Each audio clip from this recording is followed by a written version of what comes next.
Sou Carlos Obelo Maciel, né? Conheci como Betão. Tenho 37 anos, né? Completando dia 29 de agosto de 1977. E sou natural de Morada Nova, né? Daqui da localidade de Setocá. Sou para-atleta. Morada Nova, ai, ai, quanto mais te vejo, mais te quero mais.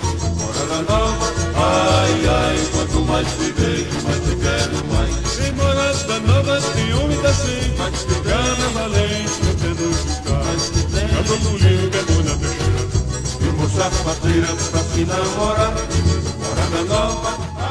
No dia do acidente eu trouxe a máquina, vim deixar os trabalhadores, o arroz já estava feito a fileira, que se chama fileira. Aí deixei os trabalhadores. Quando foi na hora de buscar água, já tinha se acabado, eu fui buscar água, né? Aí quando eu cheguei ali na mediação ali daqueles coqueiros, aí eu já vi que tinha acontecido uma coisa de estranho, né? Que justamente foi esse acidente com ele.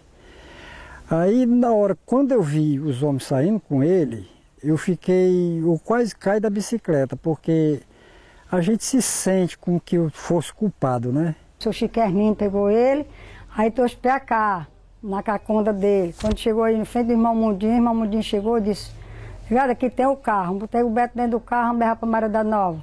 Aí o irmão Mundinho mandou botar dentro do carro e levou pra Morada Nova. Quando eu cheguei lá, nós fomos para Fortaleza com o Beto. Quando nós chegamos em Fortaleza, fomos para o JF. Chegou lá, a mulher perguntou: "Como foi isso, dona?" Contei a história para ela. Aí a menina disse assim: "Ô, coisa triste, uma criança dessa, isso é mais porque ele tinha muita vontade de trabalhar." Aí ela foi e disse: "Pois é, vamos já fazer o serviço." Quando olhou para o pai dele, aí disse: "Não, o pai não tem condições, mas a mãe tem." Aí eu passei a tarde todo dia com meu filho ali, com o sangue, o soro, e eu orando a Deus, pedindo a Deus sabedoria, porque eu já estava muito tempo só com a merenda. Eu disse: "Senhor, me dá sabedoria." Eu fui comer com 24 horas no outro dia, quando meu esposo chegou 4 horas para me dar um bocado. Porque Deus sabe, todo mundo sabe aqui, Deus sabe que eu sou analfabeto. Você sabe que é analfabeto sofre. Essa máquina, ela trabalha puxada pelo trator. Mas para ela bater o arroz, tem que levar com a mão. O cevador é o próprio tratorista. Mas ele estando cevando, ele não pode olhar para ninguém. Ele não pode tirar a vista dali para olhar para ninguém. Aí os outros trabalhadores, 3 ou 4, é botando numa mesa, que é uma mesa bem larga. E ele aqui é só puxando com a mão para ela puxar. Que a rotativa dela é de 1.600, né? Aí foi numa hora ele colhendo o arroz, juntando os pés da máquina lá e botando, né? Aí foi na hora que veio um com um mói, que era um mói muito grande, botou, pegou o braço dele. Quando o tratorista puxou, aí foi com a mão dele, né? Porque aquilo ali é um vento tão medonho, puxando para dentro, que o sujeito tem que ter muito cuidado. Eu fui um que me senti culpado de ter acontecido aquele acidente, né? Mas depois a gente vai se recuperando, porque a gente viu que você tinha força de vontade de vencer o que ocorreu e o que aconteceu, né? Cheguei aqui, passei alguns meses em casa, né, me recuperando. Quando voltei para o colégio, eu acho que foi o maior impacto que eu acho que a gente teve foi com relação ao olhar diferente das pessoas. Dos seus amigos de infância, todas aquelas pessoas que te viam com 2 braços, agora o olhar era diferente. O olhar. Você via que o olhar era de pena, né, de coitadinho, e outros de sustos. Tinha algumas pessoas que não se aproximavam de mim por causa do braço do acontecido, né? Quando voltei para o colégio, e todo mundo, não, a pessoa me tratar como coitadinho. Não tive apoio de psicólogo, não tive apoio de pessoas que dissessem que isso acontece na vida, que eu podia levar uma vida normal, podia ser como qualquer outra pessoa. A perda de um membro, como eu tive assim, 2 casos na família, aí no caso ser assim, pernas, aí tem todo um expediente que você vai enterrar. Então tem um protocolo como se fosse o enterro de um corpo. Então tem assim, um momento que deve ter sido assim, um luto vivido não só por ele, como pela própria família, né? Então, assim, o membro não pode ser um membro amputado, sofrer um descarte como qualquer outro material, né? Como assim, lixo e ao lixo. Então, tem um expediente de ser levado ao sepultamento. O momento mais engraçado que tinha de nós era que nós jogávamos uma bola no meio do rio para cada um pegar, quem chegasse mais primeiro que pegasse. E tinha vários que nadavam muito bem, e tinha uns que já tinham ganhado medalha e perdia para ele.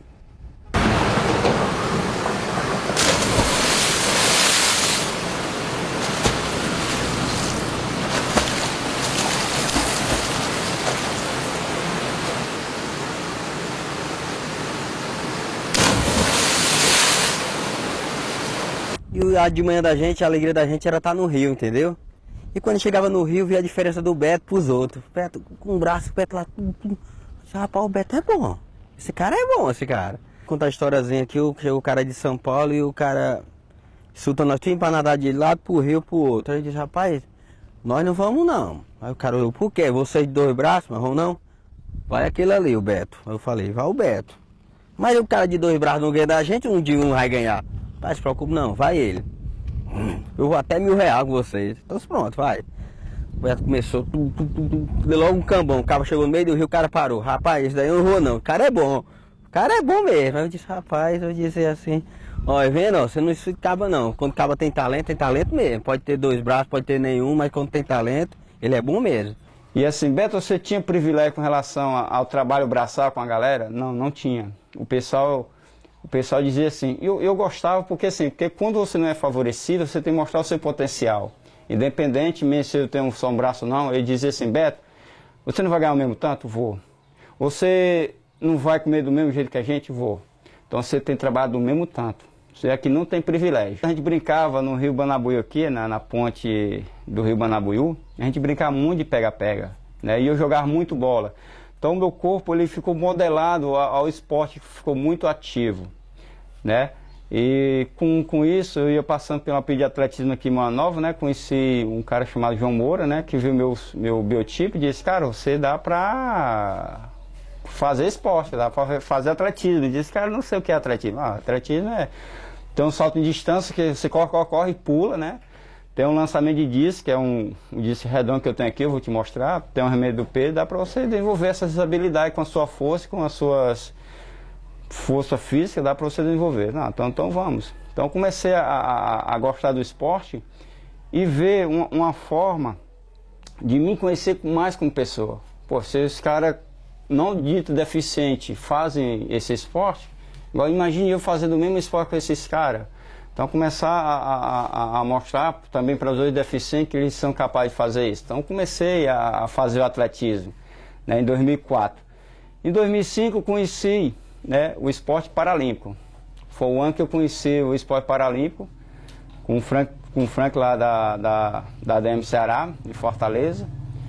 E o mundo que eu fazia parte, o mundo que eu achava que eu era excluído, que não tinha só eu. Eu me achava que só eu era injustiçado, só eu que sofria acidente, só eu que passava por dificuldade. E quando eu conheci, em 2005, o mundo paralímpico, né, em Fortaleza, eu vi que o mundo não é só meu. Existe um mundo muito maior. Existem pessoas que sofreram coisas piores do que a minha, poderiam estar chorando como eu chorava por dentro, né, e estavam muito mais felizes do que eu. Então comecei a me indagar. Então o que é que essas pessoas têm de felizes, do que elas têm, que eu não tenho? Vi que o esporte ele é agregador a isso. Mostra que com determinação e superação, tudo supera. Você tudo suporta. Você começa a desenvolver o poder de acreditar no seu potencial. E do esporte, quando você acredita no potencial no esporte, você leva para a vida. Sabe? Comecei a levar isso. Poxa, então eu posso praticar esporte. E como eu amo esporte, também vou fazer um curso voltar para o esporte, que é o curso de educação física. Hoje eu sou formado, né? Como eu amo esporte. E isso começou a desenvolver. Aqui não tinha tanto recurso, né? Não tinha tanta local de treinamento, né? Tinha a pista de atletismo, mas que durante o verão estava muito boa, mas durante o inverno a pista ficava insuportável, não tinha como treinar. Eu tinha que ir para o campo de futebol ou correr no meio do asfalto aqui, na pista ali, no meio da ponte, né? E como na ponte do Rio Banabuí não tinha como, porque não tinha raio, não tinha canto para treinar natação e não tinha quem desse treino também. Então eu disse para os meus pais, ó, pai, eu tenho a Aninha que mora lá, minha irmã, né, Cleidiane, que eu chamo de Nininha. Olha, tem a Nininha lá que mora lá. Será que não tinha possibilidade de eu ir morar com ela lá? Desde o momento que o Beto saiu lá de Morada Nova para vir morar com a gente, ele passou por muita dificuldade, tanto vindo como morando com a gente. A gente ajudou em poucas coisas que a gente também não tinha muitas condições. Essa ideia de acessibilidade ainda é muito recente, tá certo? As pessoas com deficiência enfrentaram uma exclusão muito grande na história dela, social, e agora, recentemente, nas duas décadas, mais ou menos, aqui, isso começou a mudar e esse conceito de acessibilidade foi sendo construído. Então, não existe ainda no nosso país uma cultura de acessibilidade, ela está sendo criada. Na realidade, a cidade e o Estado seguem muito a política da União, né? E a Federação tem tentado criar esses projetos, né? Mas de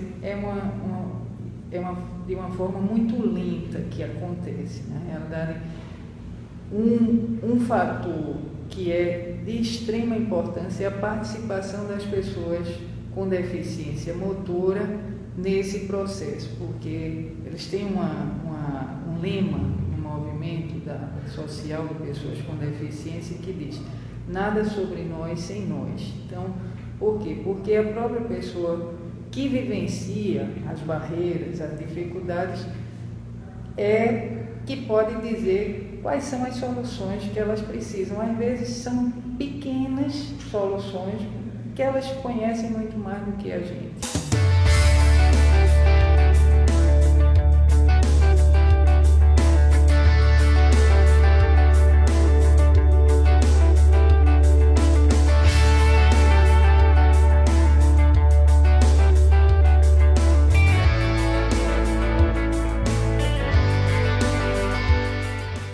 Em 2008, eu mudei de modalidade. Do atletismo, fui para a natação. E lá em Natal, em 2008, nunca tinha quebrado o recorde brasileiro. Quebrei meu primeiro recorde brasileiro em Natal, né? Nunca tinha dado tanta reportagem naquele dia. Apareceu 3, 4, 5 repórteres me perguntando: pá, cara, como é que você treina? Como é que o seu treinamento diário, como é que você quebra esse recorde e tudo mais? E eu vi que pela natação poderia dar muito mais esforço do que no atletismo. Eu vou ficar na natação. O treinamento do Beto, a gente trabalha em periodização. Nós pegamos o ano, repartimos competições importantes no primeiro semestre e competições importantes no segundo semestre. Fazemos, dentro desses 6 meses, a gente tem a data do campeonato específico e aí a gente trabalha essa periodização em semanas, né? E aí existem várias divisões dessas semanas, que dentre elas a gente tem o período de base, onde ele nada um período mais longo, com metragem de piscina maiores, e nada consiste em nadar mais no nado de crawl. Em 2011 nós fomos para a Argentina, para o Open. Eu, o meu técnico, mais 3 colegas nossos. Nadei, quebrei o recorde brasileiro do 100 metros peito, que estava com 2 anos que não quebrava mais. Fiz 1:20,66. Eu olhei para o meu técnico e disse: Jéssica, cara, o tempo foi ótimo. E ele me perguntou: Beto, esse tempo dá para você ir para o Parapá em Guadalajara? Ó, Jéssica, vou ser sincero contigo, não dá. Mas se eu quebrar o recorde Parapá-americano, eu consigo a vaga. Ele me perguntou: Beto, quanto falta? 1 segundo. Nós voltamos, ligamos para o CPB, botamos o tempo para homologar com o recorde brasileiro, que não tinha sido homologado, colocamos o documento, e quando nós voltamos, treinamos. Nunca treinei tanto peito na minha vida como foi em 2011. Era tudo peito, perna de peito, braço de peito, técnica, encaixe de técnica. Tinha dias que eu saía da piscina chorando, quase não aguentando, perna dolorida, inflamada. Pô, no outro dia tá treinando novamente. E aí passa um certo período, a gente entra na parte específica, que aí entra já o nado específico dele, que é o nado de peito, trabalhando valências como anaeróbica e aeróbica. Terminando essa fase, a gente entra na fase competitiva, que é algo mais voltado para o pré-competição, algo mais específico pré-competitivo, que a metragem diminui, é diferente da primeira ciclo, que é de base, onde a metragem é maior. A metragem é diminuída, mas a intensidade do treino é bem maior. 2 de agosto de 2011, o dia do primeiro brasileiro para fazer o índice para o Pan-Americano. Eu olhei para a piscina, vou ser sério com vocês, nadei 100 metros de borboleta, eu nadei alongando. Não dei meu 100% porque a outra prova a seguir seria o peito, que era a prova que ia me classificar para o Parapan. Então, borboleta para mim era só para aquecimento, ganhar uma medalhazinha de prata ou de bronze. Subi no bloco da piscina e disse, Senhor, poxa, eu treinei tanto para essa prova, eu fiz tantas coisas, né? Fiz um triatlo de longa distância, nadei 3.800, pedalei 80 km, corri 21, não me poupei em nada, porque em 100 metros de peito eu vou me poupar. Seja feita a vontade de Deus. Esse é o meu momento de eu mostrar o meu potencial para o CPB, de mostrar que com garra, determinação e nunca duvidando do meu potencial, eu poderia chegar na seleção brasileira. Essa é a minha chance. É aqui que eu tenho que fazer meu índice. Subi no bloco, nadei. Os meus 50 primeiros metros, eu nunca nadei 50 metros de peito para 36. Nesse dia, os 100 metros, a minha parcial dos 50 foi 36. Eu fiz 1:18:44. O recorde era 1:19:66. Então, nesse dia, quando eu quebrei o recorde, eu dei um grito tão grande, que eu tenho um vídeo. Quando eu vejo o tempo, eu dou um grito tão grande, que é recorde brasileiro, recorde para pan-americanos.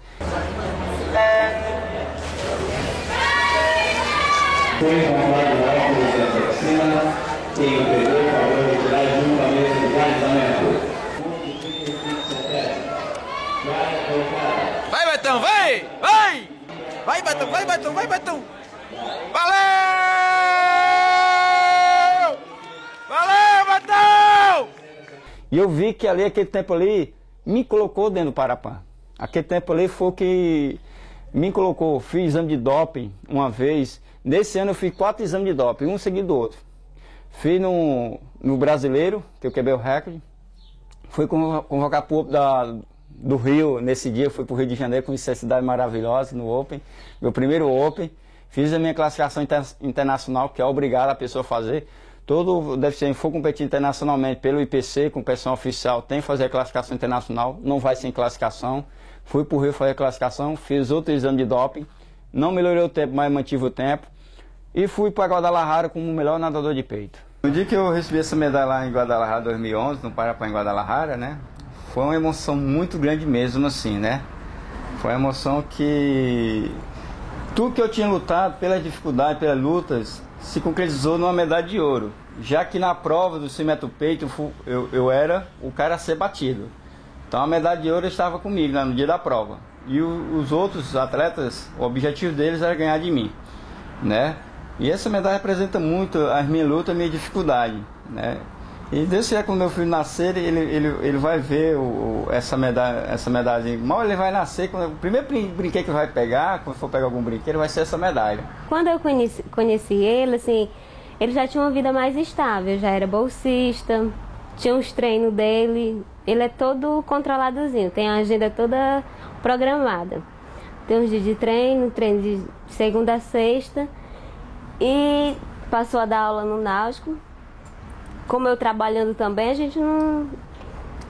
Eu tive essa... Graças a Deus, né, que a parte que eu conheci ele foi assim... Ele já tinha uma vida estável, não passamos por tanta dificuldade, não. Deus quiser agora pro futuro, né, eu planejo agora, a partir de agosto, já começar a fazer o índice pro Parapan de Toronto 2015, né? Deus quiser ficar entre os 13 melhores das Américas desse ano, no próximo ano, por para o Parque de Toró em 2015. E Deus quiser encerrar minha carreira no Rio em 2016 com a Paralimpíada aqui em casa, né?